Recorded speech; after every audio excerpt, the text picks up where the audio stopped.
മുഖ്യമന്ത്രിക്ക് നേരെ 4 സൈഡിൽ നിന്നും വിമർശനങ്ങളുടെ ശരങ്ങൾ ഇങ്ങനെ വന്നുകൊണ്ടിരിക്കുകയാണ്. പിണറായിക്കെതിരെ വാ തുറക്കാൻ ഭയമുള്ളവർ പോലും ഇന്ന് ആ പേര് എടുത്തു പറഞ്ഞ് തന്നെ വിമർശനങ്ങൾ ഉന്നയിക്കുന്നുണ്ട്. അതിനെ പ്രതിരോധിക്കാൻ മുഖ്യമന്ത്രി പെടാപ്പാട് പെടുകയാണ്. അതിനിടയിലാണ് CPM പാലക്കാട് ജില്ലാ കമ്മിറ്റി യോഗത്തിൽ കേന്ദ്ര കമ്മിറ്റി അംഗമായിട്ടുള്ള AK ബാലനെതിരെയും രൂക്ഷ വിമർശനം ഉയർന്നിരിക്കുന്നത്. സാധാരണ മുഖ്യമന്ത്രി പ്രതിരോധത്തിലാകുന്ന സമയങ്ങളിലെല്ലാം രക്ഷിക്കാനായിട്ട് എത്തുന്ന ഒരാളാണ് ബാലൻ സഖാവ്. എന്നാൽ ഇത്തവണ ബാലൻ സഖാവിന് നല്ല ചീത്തപ്പേരാണ് പാർട്ടിക്കുള്ളിൽ. അത് പുറത്തു വരികയും ചെയ്തു. അതിനുള്ള വഴിവെട്ടിയത് ബാലൻ സഖാവ് തന്നെയാണ്. ഒരു ഈനാമ്പേച്ചിയും മരപ്പെട്ടിയെയും കേരളം അത്ര പെട്ടെന്ന് മറക്കില്ല. അത് തന്നെയാണ് സഖാവ് ബാലന് ഇത്തവണ കുഴി തോണ്ടിക്കൊടുത്തത്. പാർട്ടിയെ ജനങ്ങൾക്കിടയിൽ പരിഹാസ്യമാക്കുന്ന രീതിയിലായിരുന്നു ചിഹ്നത്തെ സംബന്ധിച്ചുള്ള AK ബാലന്റെ പ്രസംഗമെന്നും നേതാക്കളുടെ ഇത്തരം അപക്വമായ പരാമർശങ്ങളാണ് പാർട്ടിക്കേറ്റ തിരിച്ചടിക്ക് കാരണമെന്നാണ് കമ്മിറ്റിയുടെ പ്രധാന വിമർശനം. ചിഹ്നം സംരക്ഷിക്കാൻ വോട്ട് പിടിക്കണമെന്ന് പ്രവർത്തകരോട് പരസ്യമായി ആവശ്യപ്പെട്ടതുൾപ്പെടെ AK ബാലന്റെ ചില പ്രസ്താവനകൾ തെരഞ്ഞെടുപ്പിൽ തിരിച്ചടിയായി. ആ പ്രസംഗം ഒന്ന് ഓർമ്മിപ്പിക്കാം. തെരഞ്ഞെടുപ്പിന് മാസങ്ങൾ ബാക്കി നിൽക്കുമ്പോഴാണ് വിവാദമായ പ്രസംഗം വരുന്നത്. ലോക്സഭാ തെരഞ്ഞെടുപ്പിൽ ശക്തമായ മത്സരം കാഴ്ചവെച്ച് പാർട്ടി ചിഹ്നം സംരക്ഷിക്കണം. CPMന്റെ ദേശീയ പാർട്ടി പദവി ഇല്ലാതാക്കാനുള്ള ശ്രമം നടക്കുന്നു. ദേശീയ പാർട്ടി പദവി നഷ്ടപ്പെട്ടാൽ അടുത്ത തെരഞ്ഞെടുപ്പിൽ എന്ത് ചിഹ്നമാകും നമുക്ക് ലഭിക്കുക? സൈക്കിൾ വരെയുള്ള ചിഹ്നങ്ങൾ മറ്റുള്ളവർക്ക് അനുവദിച്ചു. ഈനാമ്പേച്ചി, നീരാളി, മരപ്പെട്ടി പോലുള്ള ചിഹ്നങ്ങളാകും നമുക്ക് തെരഞ്ഞെടുപ്പ് കമ്മീഷൻ നൽകുക. അതിലേക്ക് എത്തരുത്. ചതിയന്മാരുടെ പാർട്ടിയാണ് കോൺഗ്രസ്. പത്മജ പോയിട്ട് എന്തെല്ലാമാണ് പറയുന്നത്? കോൺഗ്രസ് എന്ന് പറയാൻ എന്ത് ധാർമ്മികതയാണുള്ളത്? പാർട്ടിയുടെ മയ്യത്തായിരിക്കും ലോക്സഭാ തെരഞ്ഞെടുപ്പിൽ ഉണ്ടാവുക. ഇതായിരുന്നു സഖാവ് നടത്തിയ പ്രസംഗം. അദ്ദേഹത്തിന്റെ ഈ പരാമർശം പിന്നീട് രാഷ്ട്രീയ എതിരാളികൾ CPMനെ പരിഹസിക്കാൻ ഉപയോഗിച്ചു. അതാണിപ്പോൾ തെരഞ്ഞെടുപ്പിൽ അടക്കം പ്രതിഫലിച്ചു എന്ന് പറഞ്ഞുകൊണ്ട് വിമർശനം ഉയർന്നിരിക്കുന്നത്. CPM പാലക്കാട് ജില്ലാ കമ്മിറ്റി യോഗത്തിലാണ് വിമർശനം ഉയർന്നത്. ലോക്സഭാ തെരഞ്ഞെടുപ്പ് CPMന്റെ ചിഹ്നമായ അരിവാൾ ചുറ്റിക നക്ഷത്രം നിലനിർത്താനുള്ള വാട്ടർലൂ പോരാട്ടമായിരുന്നു.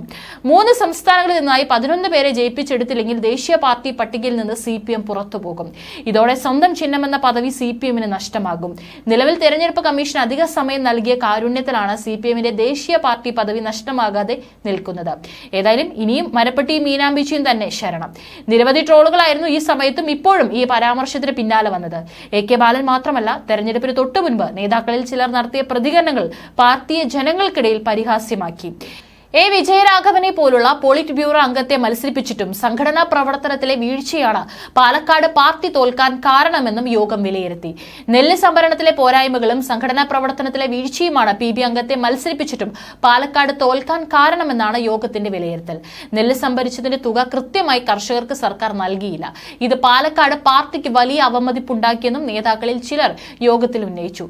യോഗത്തിൽ മുഖ്യമന്ത്രിക്കും LDF കൺവീനർ EP ജയരാജനെതിരെയും വിമർശനങ്ങൾ ഉയർന്നിട്ടുണ്ട്. കണ്ണൂരിലെ CPMൽ LDF കൺവീനർ EP ജയരാജനെതിരെ അണിയറ നീക്കങ്ങൾ ശക്തമാകുന്നുണ്ട് എന്നുള്ള റിപ്പോർട്ടുകളും പുറത്തു വരുന്നുണ്ട്. ലോക്സഭാ തെരഞ്ഞെടുപ്പിലെ തോൽവി വിലയിരുത്താൻ ചേർന്ന ജില്ലാ കമ്മിറ്റി യോഗത്തിൽ EP ജയരാജനെതിരെയും അതിരൂക്ഷമായ വിമർശനമാണ് ഉയർന്നത്.